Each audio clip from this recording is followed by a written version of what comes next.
Hello everyone, how are you? I'm Neeraj Tiwari. Welcome to listeners, viewers and subscribers. Guys, कैसे हैं आप सब? मैं आशा करता हूँ आप सब स्वस्थ हैं, खूब मस्त हैं और आप सब अपनी अपनी तैयारी टीजीटी आर्ट में और उसके साथ वनडे एंट्रेंस जो आपका समीक्षा अधिकारी है, सहायक समीक्षा अधिकारी है या फिर पेट है, प्राइमरी एलिजिबिलिटी टेस्ट या फिर एनटीपीसी जो भी एक दिवसीय परीक्षा है जहाँ पे भी जीके जीएस पूछा जाता है उसकी तैयारी में व्यस्त है। जीके जीएस के इस सेगमेंट में हम प्रचंड 50-03 लेकर के आए हैं। इसमें भी टॉप 50 क्वेश्चंस रहने वाले हैं। सभी टॉपिक से क्वेश्चंस रहेंगे, history, polity, economy, geography, science, current affairs या फिर साइंस का चारों पोर्शन जो भी आप समझना चाहें, हर जगह से क्वेश्चंस देखने को मिलेगा। तो पेन पेपर उठाइए और क्लास की तरफ चलते हैं। पहला क्वेश्चन कह रहा है, जब सकल घरेलू उत्पाद में से उत्पादन की प्रक्रिया में प्रयुक्त मशीन और पूंजी के मूल्य में आई कमी को घटा दिया जाता है तो इसे कहते हैं सकल राष्ट्रीय उत्पाद या जीएनपी, निवल राष्ट्रीय उत्पाद या फिर एनएनपी, सकल घरेलू उत्पाद या फिर जीडीपी, निवल घरेलू उत्पाद या फिर एनडीपी। तो मित्रों इसके लिए जो एक शब्द बैठता है निवल घरेलू उत्पाद या एनडीपी बैठता है। विकल्प आप डी के साथ चुन सकते हैं।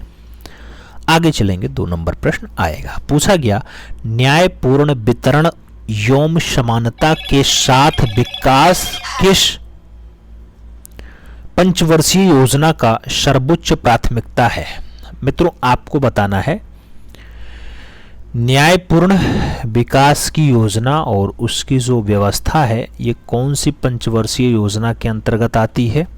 ऑप्शंस में 8वीं पंचवर्षीय योजना है, 10वीं पंचवर्षीय योजना है, 9वीं पंचवर्षीय योजना है या फिर 11वीं पंचवर्षीय योजना है। तो जो हम राइट आंसर्स दे पाएंगे, न्यायपूर्ण वितरण एवं समानता के साथ विकास जो योजना बनेगी वो योजना 9वीं पंचवर्षीय योजना की होगी।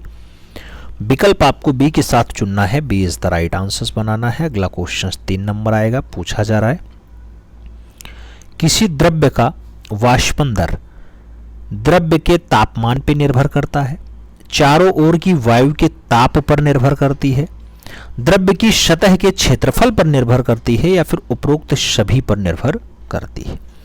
किसी द्रव्य की वाष्पन दर जो है मित्रों, वाष्पन दर द्रव्य की सतह के क्षेत्रफल पे भी निर्भर करता है, चारों ओर के वायु के ताप पे भी निर्भर करता है और द्रव्य के तापमान पे भी निर्भर करता है। इसलिए आप जो राइट आंसर्स चुनेंगे उपरोक्त सभी चुनेंगे।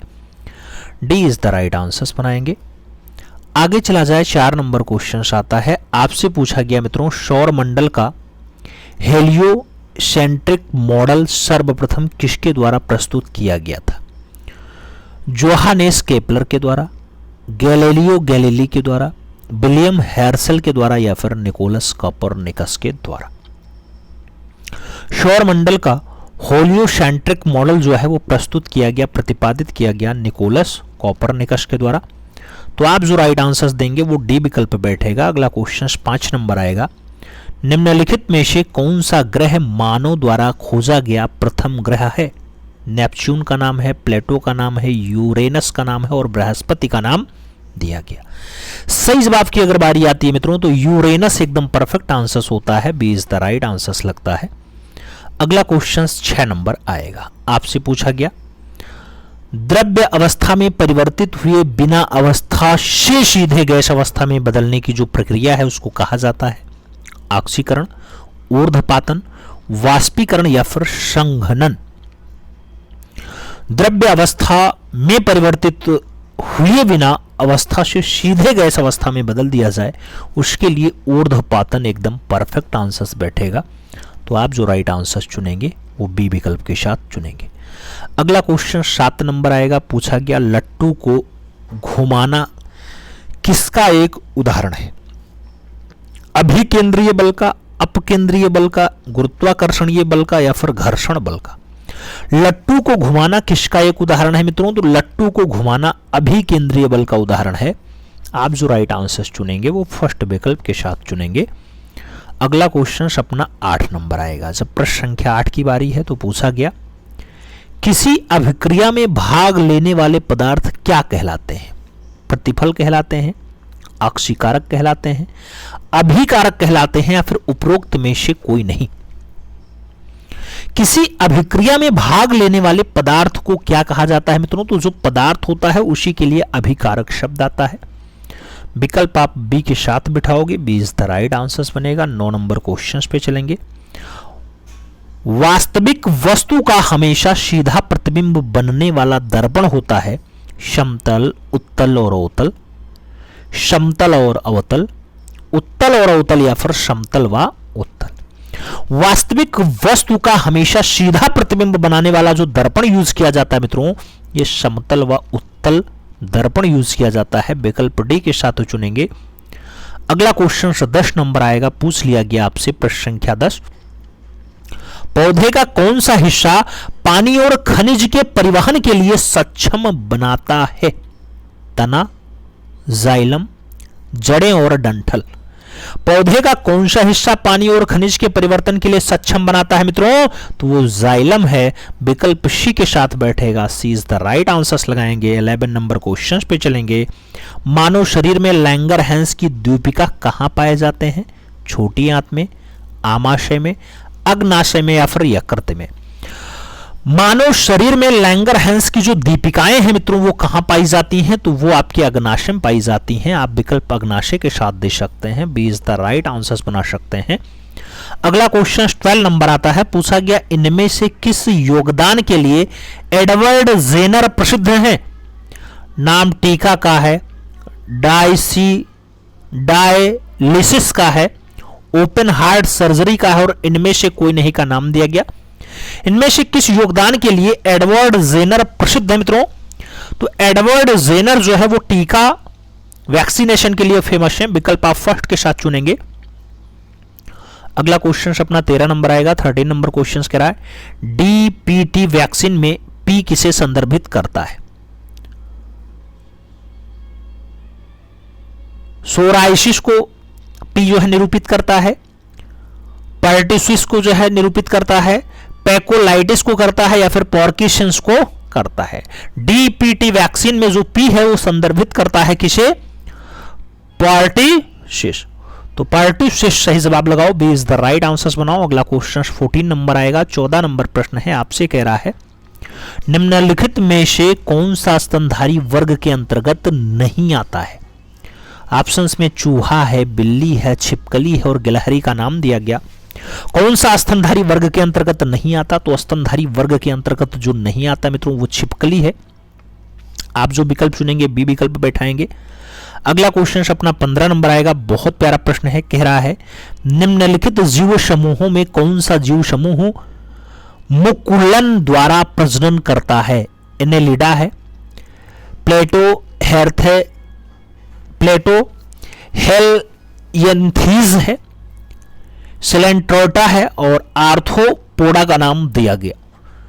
कौन सा जीव जो समूह मुकुलन द्वारा प्रजनन करता है मित्रों? तो समूह मुकुलन द्वारा सिलेंट्रेटो है सही जवाब। तो आप राइट आंसर्स बी के साथ चुनेंगे, B is the right answers बैठेगा।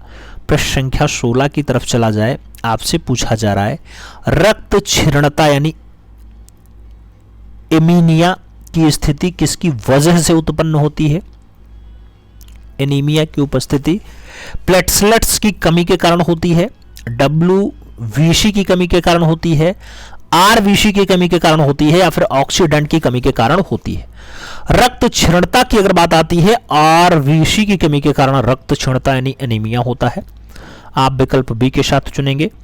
अगला क्वेश्चन 17 नंबर आएगा। पूछा गया मस्तिष्क का कौन सा हिस्सा सोचने, बुद्धिमानी, यादाश्त और सीखने की क्षमता जैसी क्रियाओं को प्रेरित करता है? नाम हाइपोथैलेमस का है, सेरिबेलम का है, सेरिब्रम का है, और पैलेमस का नाम आपके सामने दे दिया गया। सही जवाब की अगर बारी आती है मित्रों तो राइट आंसर आपका सेरिब्रम बैठता है, B is the right answer लगता है। आगे चला जाएगा। 18 नंबर प्रश्न आता है आपकी स्क्रीन पे, प्रश्न संख्या 18। आपसे पूछा जा रहा है निम्नलिखित में से किसे मानव शरीर का जैव रासायनिक प्रयोगशाला भी कहा जाता है? छोटी आंत का विकल्प है, लीवर का विकल्प है, आमाशय का विकल्प है, और अग्नाशय का विकल्प दिया गया। मानव शरीर का जैव रासायनिक प्रयोगशाला किसे कहा जाता है मित्रों? तो लीवर को कहा जाता है। विकल्प आप लीवर के साथ दे सकते हैं। सी विकल्प अपना परफेक्ट आंसर चुनेंगे। आगे चला जाएगा 19 नंबर क्वेश्चन आता है। पूछ लिया गया आपसे, शैवाल पारिस्थितिकी तंत्र के निम्नलिखित में से कितने स्तर आते हैं या किस स्तर में आता है? शैवाल पारिस्थितिकी तंत्र विघटन करने वाला होता है, उत्पादक होता है, विनाशक होता है या फिर उपभोक्ता होता है? शैवाल पारिस्थितिकी तंत्र में कौन सा स्तर होता है मित्रों? उत्पादक स्तर होता है। विकल्प सी के साथ लगाना। अगला क्वेश्चन आपका 20 नंबर आएगा। पूछा गया कौन सा जीव वर्मी कंपोस्टिंग में मदद करता है? बैक्टीरिया है, कवक है, शैवाल है और केचुआ का विकल्प दिया गया। वर्मी कंपोस्टिंग में मदद करता है मित्रों, तो वो आपका केचुआ होता है। विकल्प आप यहां केचुआ के साथ लगाएंगे। D is the right answer बनाएंगे। आगे चला जाए 21 नंबर आता है। वसा का पाचन करने वाला एंजाइम लाइपेज निम्नलिखित में से किसके द्वारा स्रावित होता है? गुर्दा है, अग्नाशय है, आमाशय है और वणियात का नाम दिया गया। एंजाइम लाइपेज निम्नलिखित में से किसके द्वारा स्रावित होता है मित्रों? जब श्रवण की बात आती है तो अग्नाशय आपका परफेक्ट आंसर बैठता है। सी इज द राइट आंसर लगाएंगे। अगला क्वेश्चन 22 नंबर आएगा। न्यूटन के गुरुत्वाकर्षण के नियम के अनुसार दो वस्तुओं के बीच का बल डॉट डॉट होता है, उनके बीच की दूरी का समानुपातिक होता है, उनकी त्रिज्याओं के गुणज के समानुपातिक होता है, बलों के गुणज के समानुपातिक होता है या फिर उनके द्रव्यमान के गुणज के समानुपातिक होता है? न्यूटन के गुरुत्वाकर्षण के नियम के अनुसार दो वस्तुओं के बीच का जो बल है वो कैसा होता है मित्रों? तो उनके द्रव्यमान के गुणज के समानुपातिक होता है। विकल्प आप डी के साथ चुनेंगे। D is the right answer लगाएंगे। आगे चला जाए 23 नंबर क्वेश्चन आता है। आपसे पूछा जा रहा है, एक ध्रुव को दूसरे ध्रुव से मिलाने वाली काल्पनिक अर्धवृत्त क्या कहलाता है? अक्षांश रेखा, भूमध्य रेखा, देशांतर रेखा या फिर अंतरराष्ट्रीय तिथि रेखा? एक ध्रुव को दूसरे ध्रुव से मिलाने वाली काल्पनिक अर्धवृत्तीय जो रेखा होती है मित्रों, वो देशांतर रेखा होती है। आप विकल्प यहां बी के साथ चुनेंगे। B is the right answer बनाएंगे। आगे चला जाएगा, निम्न में से कौन सा चट्टान मैग्मा या लावा के जमने से नहीं बनता?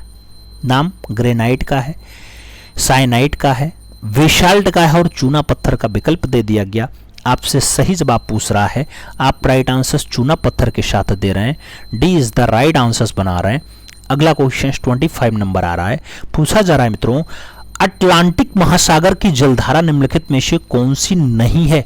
नाम गल्फ स्ट्रीम का है, बेंगुएला का है, फ्लोरिडा का है और अगुलहास का विकल्प आपके सामने दिया गया। अटलांटिक महासागर की जलधारा कौन सी नहीं है मित्रों? जब अटलांटिक महासागर की जलधारा नहीं है पूछा जाए तो आप अगुलहास विकल्प दे सकते हैं। डी विकल्प अपना परफेक्ट आंसर चुन सकते हैं। अगला क्वेश्चन 26 नंबर आता है। आपसे कथन पे क्वेश्चंस कह रहा है, कथन पर विचार करें और उपरोक्त में से कितने कथन सही हैं ये आपको बताना है। मित्रों, 1000 मीटर से 2000 मीटर तक की ऊंचाई वाले क्षेत्र में अर्ध शीतोष्ण कटिबंधीय वन पाया जाता है। हाँ, पाया जाता है। 1500 से 3000 मीटर की ऊंचाई के बीच शंकुधारी वृक्ष पाए जाते हैं। 3600 मीटर से अधिक ऊंचाई पे अल्पाइन वनस्पति पाई जाती है। अधिक ऊंचाई वाले भागों में लीचन घास पाया जाता है मित्रों। तो आप राइट आंसर यहां जो चुनेंगे डी विकल्प के साथ चुनेंगे। D is the right answer बनेगा। सभी चारों विकल्प एकदम फिट हैं। आगे चला जाएगा 27 नंबर क्वेश्चन आता है। पूछ लिया गया, भारतीय रेलवे ने विविध सांस्कृतिक के लोगों को एक साथ ला करके भारत के स्वतंत्रता संग्राम में योगदान दिया। ऐसा कथन किसका है? जवाहरलाल नेहरू जी का है, चित्तरंजन दास जी का है, महात्मा गांधी जी का है या फिर लॉर्ड डलहौजी का है? भारतीय रेलवे ने विविध संस्कृति के लोगों को एक साथ ला करके भारत के स्वतंत्रता संग्राम में योगदान करवा दिया। तो महात्मा गांधी ने ऐसा कहा है। विकल्प बी के साथ बैठेगा। आगे चला जाएगा 28 नंबर क्वेश्चन आता है। निम्नलिखित में से किसमें ऑक्सीजन जो है अनुपस्थित रहता है? केरोसिन में, मिट्टी में, कांच में या फिर सीमेंट में? किसमें ऑक्सीजन जो है अनुपस्थित रहता है? तो मित्रों ऑक्सीजन जहां अनुपस्थित रहता है उसे केरोसिन कहा जाता है। आप विकल्प केरोसिन के रूप में दे सकते हैं। First is the right answer लगा सकते हैं। 29 नंबर चला जाए। आधुनिक रसायन शास्त्र का जो जनक है किसे कहा जाता है? सीवी रमन को, आइंस्टाइन को, रदरफोर्ड को या फिर लेवोजियर को? आधुनिक रसायन शास्त्र का जो जनक है, फादर है, वो मित्रों लेवोजियर है। तो विकल्प आप डी के साथ देंगे। D is the right answer लगाएंगे। आगे चलेंगे। 30 नंबर क्वेश्चन आएगा, आपकी स्क्रीन पे है। निम्नलिखित में से कौन सबसे भारी धातु है? सोना है, पारा है, चांदी है, प्लेटिनम है? सबसे भारी धातु की अगर बात आती है मित्रों, प्लेटिनम इन विकल्पों में राइट आंसर बैठेगा। तो आप विकल्प डी के साथ लगा सकते हैं। D is the right answer बना सकते हैं। अगला क्वेश्चन देखा जाए, 31 नंबर आता है। बेकेलाइट निम्नलिखित में से किसके संघनन से बनता है? यूरिया और फॉर्मेल्डिहाइड, मेलामिन और फॉर्मेल्डिहाइड, फिनाल और एसिटिल्डिहाइड, और फिनाल और फॉर्मेल्डिहाइड। आपसे पूछा गया बेकेलाइट किसके संघनन से मेंटेन होता है? तो फिनाल के साथ फॉर्मेल्डिहाइड आप जो है लगाएंगे तो आपका बेकेलाइट मेंटेन होगा। विकल्प डी के साथ बनेगा।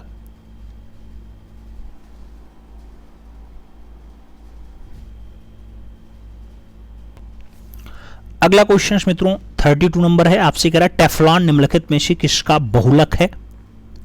टेट्राफ्लोरोएथिलीन, क्लोरोप्रिन, विनाइल क्लोराइड और एसिटिलीन डाइक्लोराइड।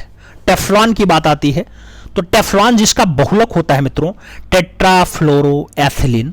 विकल्प आप फर्स्ट के साथ चुनेंगे। ए इज द राइट आंसर लगाएंगे। आगे चला जाएगा। 33 नंबर क्वेश्चन आता है। आपसे पूछा गया भारत में राज्यसभा के सदस्यों का निर्वाचन की जो व्यवस्था है निम्नलिखित में से किस देश से संबंधित है? नाम ऑस्ट्रेलिया का है, संयुक्त राज्य अमेरिका का है, आयरलैंड का है और दक्षिण अफ्रीका का नाम दिया गया। भारत में राज्यसभा के सदस्यों का निर्वाचन और उसकी जो व्यवस्था है वो कैसी है? तो दक्षिणी अफ्रीका से ग्रहण की गई है। विकल्प आप दक्षिण अफ्रीका दे सकते हैं। D is the right answer लगा सकते हैं। आगे चला जाएगा। 34 नंबर क्वेश्चन आता है मित्रों। आपसे पूछा गया अंतरराज्यीय परिषद के गठन का प्रावधान भारतीय संविधान के किस अनुच्छेद में वर्णित है? अनुच्छेद 262, अनुच्छेद 266, अनुच्छेद 263 और अनुच्छेद 267। अंतरराज्यीय परिषद का गठन जो है ऐसा प्रावधान भारतीय संविधान में है मित्रों और अनुच्छेद 263 में है। तो आप जो राइट आंसर लगाएंगे बी विकल्प के साथ लगाएंगे। अगला क्वेश्चन 35 नंबर आएगा। आपसे पूछा गया राष्ट्रपति के उम्मीदवार के लिए क्या आवश्यक नहीं है? आयु 35 वर्ष हो, देश के नागरिक हो, पढ़ा लिखा हो, लोकसभा का सदस्य चुने जाने की योग्यता रखता हो। राष्ट्रपति के उम्मीदवार के लिए क्या आवश्यक नहीं है आपसे पूछा गया? तो पढ़ा लिखा हो ऐसा आवश्यक नहीं है। विकल्प आप सी के साथ बिठा सकते हैं। आगे चला जाएगा। 36 नंबर आता है। आपसे पूछा गया सरकारी सेवाओं में अनुसूचित जाति जनजाति के अभ्यर्थियों के लिए पदोन्नति में आरक्षण की व्यवस्था किस संविधान संशोधन अधिनियम द्वारा किया गया? 78वां संविधान संशोधन, 85वां संविधान संशोधन, 82वां संविधान संशोधन या फिर 87वां संविधान संशोधन? तो मित्रों अनुसूचित जाति और जनजाति के अभ्यर्थियों के लिए पदोन्नति में भी आरक्षण की जो व्यवस्था की गई है वो 85वें संविधान संशोधन में की गई है। विकल्प आप सी के साथ दे सकते हैं। सी इज द राइट आंसर्स बना सकते हैं। आगे चलें। 37 नंबर आता है। भारत के संदर्भ में निम्नलिखित में से कौन धर्मनिरपेक्ष शब्द का सही भाव व्यक्त करता है? भारत में राज्य का कोई धर्म नहीं है, भारतीयों को धार्मिक स्वतंत्रता प्राप्त है, भारत में अनेक धर्म हैं और धर्मानुपालन व्यक्ति की इच्छा पर निर्भर करता है। जब राइट आंसर्स की बारी आती है तो भारत में राज्य का कोई धर्म नहीं है, सही जवाब बनता है। ए इज द राइट आंसर्स लगाना पड़ता है।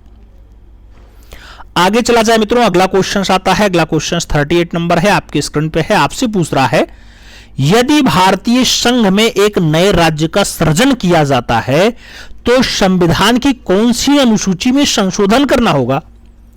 पहली अनुसूची, तीसरी अनुसूची, दूसरी अनुसूची या फिर 5वीं अनुसूची? नया राज्य अगर बनाना है मित्रों तो कौन सी अनुसूची में जो है परिवर्तन होगा, संशोधन होगा? तो प्रथम अनुसूची में जो है संशोधन होगा। विकल्प आपको फर्स्ट के साथ देना है। ए इज द राइट आंसर लगा लेना है। अगला क्वेश्चन 39 नंबर आता है, संसदीय शासन व्यवस्था में वास्तविक कार्यपालिका की शक्ति है वो किसके पास होती है? संसदीय शासन व्यवस्था में वास्तविक कार्यपालिका की जो शक्ति है प्रधानमंत्री के हाथ में है, संसद के हाथ में है, राष्ट्रपति के हाथ में है या फिर नौकरशाही के हाथ में है? तो जब राइट आंसर्स की बारी आती है तो वास्तविक शक्ति प्रधानमंत्री के हाथ में है। विकल्प आप फर्स्ट के साथ चुनेंगे, ए इज द राइट आंसर्स यहां पे बनाएंगे। आगे चला जाए 40 नंबर क्वेश्चन आता है, क्षेत्रीय परिषदों का सृजन हुआ है राष्ट्रीय विकास परिषद द्वारा, संसदीय कानून द्वारा, संविधान द्वारा या फिर सरकारी संकल्पना द्वारा? क्षेत्रीय परिषदों का जो सृजन हुआ है मित्रों ये संसदीय कानून के द्वारा हुआ है। विकल्प आप बी के साथ चुनेंगे, B is the right answers बनाएंगे। आगे चला जाएगा अगला क्वेश्चन 41 नंबर आता है, पूछा गया विष्णु पुराण निम्नलिखित में से किस वंश से संबंधित है? मौर्य वंश का नाम है, गुप्त वंश का नाम है, आंध्र सातवाहन वंश का नाम है और उपरोक्त में से कोई नहीं, उपरोक्त में से सभी का विकल्प दिया गया। विष्णु धर्मोत्तर पुराण की अगर बात आती है मित्रों तो विष्णु पुराण का संबंध मौर्य वंश से रहा है। विकल्प आप फर्स्ट साथ दे सकते हैं, ए इज द राइट आंसर्स लगा सकते हैं। अगला क्वेश्चन 42 नंबर आएगा, सर्वप्रथम दिल्ली के अमीरों का दमन निम्नलिखित में से किस शासक के द्वारा किया गया था? कुतुबुद्दीन ऐबक, बलबन, इल्तुतमिश या फिर फिरोज खां खिलजी? दिल्ली में अमीरों का जो दमन किया गया मित्रों, अमीरों का हटाने का काम किया गया, इल्तुतमिश के द्वारा किया गया। विकल्प आप बी के साथ देंगे, B is the right answers लगाएंगे। अगला क्वेश्चन 43 नंबर आएगा, निकोलो कोंटी निम्नलिखित में से किस शासक के समय विजयनगर आया था? देवराज फर्स्ट के टाइम, देवराज कृष्णदेवराय के टाइम, देवराज सेकंड के टाइम या फिर अच्युत राय के टाइम? निकोलो कोंटी किसके समय जो है विजयनगर साम्राज्य में आया था? तो निकोलो कोंटी की जब बात आती है मित्रों तो जो राइट आंसर्स बैठता है वो देवराय फर्स्ट बैठता है। विकल्प आप फर्स्ट के साथ चुनेंगे, ए इज द राइट आंसर्स लगाएंगे। आगे चला जाए 44 नंबर क्वेश्चन आता है, द्वितीय अंगल मैसूर युद्ध के समय भारत का गवर्नर जनरल कौन था? वारेन हेस्टिंग था, वेलेस्ली था, कॉर्नवालिस था या फिर हैंटिंग था? तो मित्रों द्वितीय अंगल मैसूर युद्ध के टाइम जो भारत का गवर्नर जनरल होता है वो वारेन हेस्टिंग होता है। विकल्प आप वारेन हेस्टिंग के साथ लगाइए, first is the right answers बनाइए। अगला क्वेश्चन 45 नंबर आता है, पूछा जा रहा है भारत के चावल के कटोरे क्षेत्र के नाम से जाना जाता है। चावल का कटोरा केरल और तमिलनाडु का क्षेत्र, कृष्णा गोदावरी का डेल्टा क्षेत्र, पूर्वोत्तर क्षेत्र या फिर सिंधु गंगा का मैदान? चावल का कटोरा के रूप में कौन सा जाना जाता है मित्रों? तो कृष्णा और गोदावरी का डेल्टा वाला क्षेत्र जो है चावल कटोरा के रूप में जाना जाता है। विकल्प आपका बी के साथ बैठता है। आगे चलेंगे 46 नंबर क्वेश्चन आता है, पूछ लिया गया रेडियो कार्बन तिथि निर्धारण विधि से किसकी आयु का पता चलता है? जीवाश्म का, भवन का, चट्टान का या फिर पर्वत का? रेडियो कार्बन डेटिंग से मित्रों जीवाश्म का पता लगाया जाता है। विकल्प आप फर्स्ट के साथ लगाते हैं, ए विकल्प अपना राइट आंसर चुनेंगे। अगला क्वेश्चन आएगा 47 नंबर, पूछ लिया गया पीने के पानी को शुद्ध करने के लिए निम्नलिखित गैसों में से किसको प्रयोग में लाया जाता है? ऑप्शंस में फ्लोरीन है, सल्फर डाइऑक्साइड है, क्लोरीन है और कार्बन डाइऑक्साइड का विकल्प दिया गया। पीने के पानी को अगर साफ करना है, शुद्ध करना है तो उसके लिए क्लोरीन आप मिला सकते हैं। विकल्प आपका वी के साथ बैठेगा, B is the right answers लगा लो। आगे चला जाए 48 नंबर क्वेश्चन आता है, राष्ट्रीय सुरक्षा गार्ड एनएसजी की स्थापना कब की गई? ऑप्शंस में 1948 से, 2010 से, 1984 और 1965 का विकल्प दिया गया। एनएसजी की जो स्थापना है मित्रों कौन से सन में होती है? 1984 यानी 1984। तो आप जो राइट आंसर्स लगाएंगे 1984 लगाएंगे, B is the right answer चुनेंगे।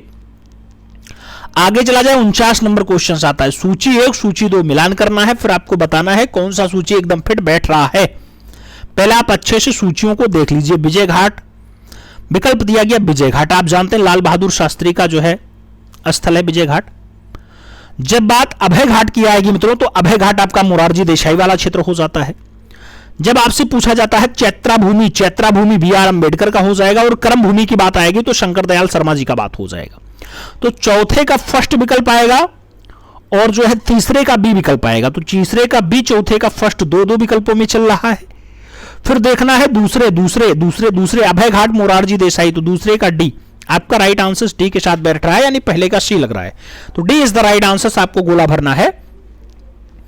आगे चला जाएगा क्वेश्चन 50 नंबर आता है, पूछ लिया गया यजुर्वेद की किस शाखा को शुक्ल यजुर्वेद के नाम से जाना जाता है? नाम काठक का है, वाजस्नेही का नाम दिया गया, काठक का नाम दिया गया, मैलावी का नाम दिया गया और तैतरेयी का नाम दे दिया गया है। आपसे यजुर्वेद की कौन सी शाखा में शुक्ल यजुर्वेद का नाम आया है? तो वाजस्नेही सही जवाब बैठता है। विकल्प आपको सी के साथ चुनना है मित्रों, सी इज द राइट आंसर लगा लेना है। अब बारी है आपको बताने की कि इस 50 क्वेश्चंस में आपका कितना क्वेश्चन सही गया, ईमानदारी पूर्वक बताइएगा। चैनल पे नए हैं तो चैनल को सब्सक्राइब करें, बेल आइकन जरूर प्रेस करें जिससे नोटिफिकेशन आपको टाइम से मिले और आप चैनल का भरपूर लाभ टाइम से